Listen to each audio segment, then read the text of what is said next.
Halo sahabat Unpacking Indonesia, apa kabar? Semoga selalu sehat walafiat. Saya ingin cerita sedikit pengalaman-pengalaman politik dalam perjalanan hidup saya ini.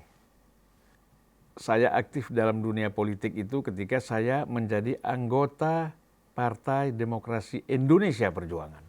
Kita mulai membangun komunikasi pada tahun 96, kemudian berlanjut sampai berdirinya Partai Demokrasi Indonesia Perjuangan sebagai continuity dari Partai Demokrasi Indonesia pada saat Orde Baru, kemudian berubah nama menjadi Partai Demokrasi Indonesia Perjuangan, tetapi itu dianggap tidak ada keterpisahan, tapi hanya kontinuitas saja.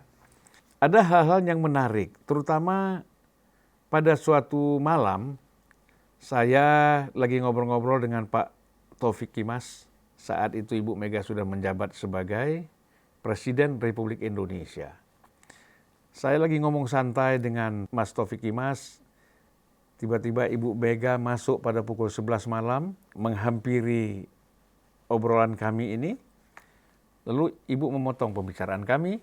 Ibu Mega mengatakan, saya baru saja ditelepon oleh Presiden Amerika George Bush Junior.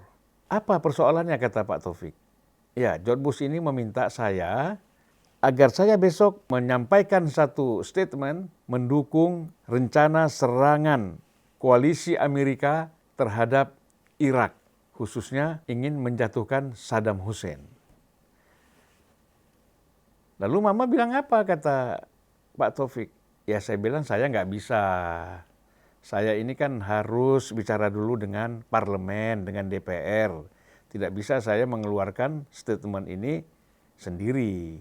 Lalu apa kata George Bush? Langsung George Bush sambil menutup telepon, dia seperti berteriak, bullshit, dia bilang.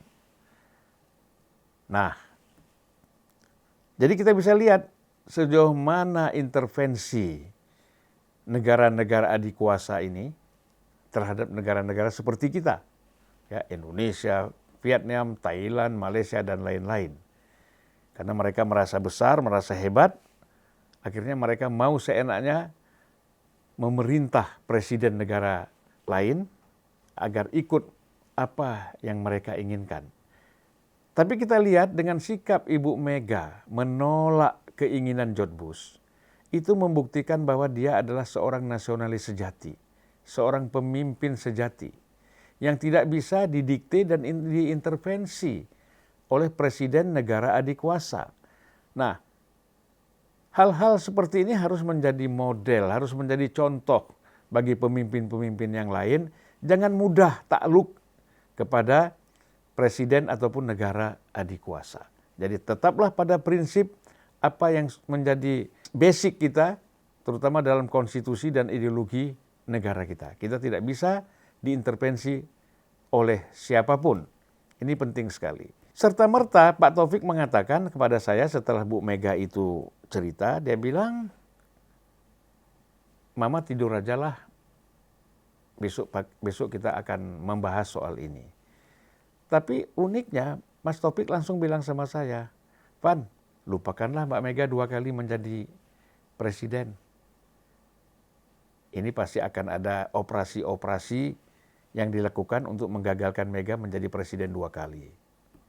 Nah, kita lihat perkembangannya apa? Kita lihat perkembangannya segera setelah itu, tahun 2004, SBY langsung membuat Partai Demokrat. Yang semula terus terang saja SBY ini sebenarnya tidak terlalu bersemangat. Paling-paling dia kepingin jadi wakil presiden ataupun menjadi menteri lagi. Tetapi setelah melihat situasi Amerika ini tidak mendukung Megawati, maka SBY mengambil langkah untuk mendirikan partai dan siap maju sebagai calon presiden.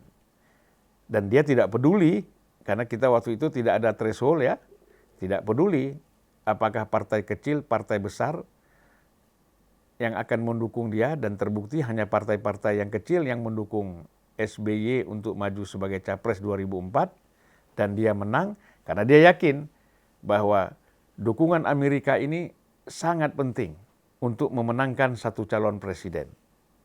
Nah, sehingga yang kita lihat adalah Megawati dalam putaran kedua kalah menghadapi SBY.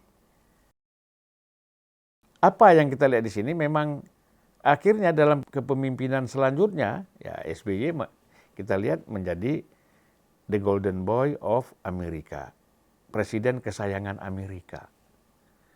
Nah, sehingga kalau kita lihat perjalanan pemerintahan SBY itu hampir selalu sejalan ya dengan kepentingan Amerika. Misalnya kita lihat satu, kita menyetujui larangan Iran untuk mengembangkan nuklir.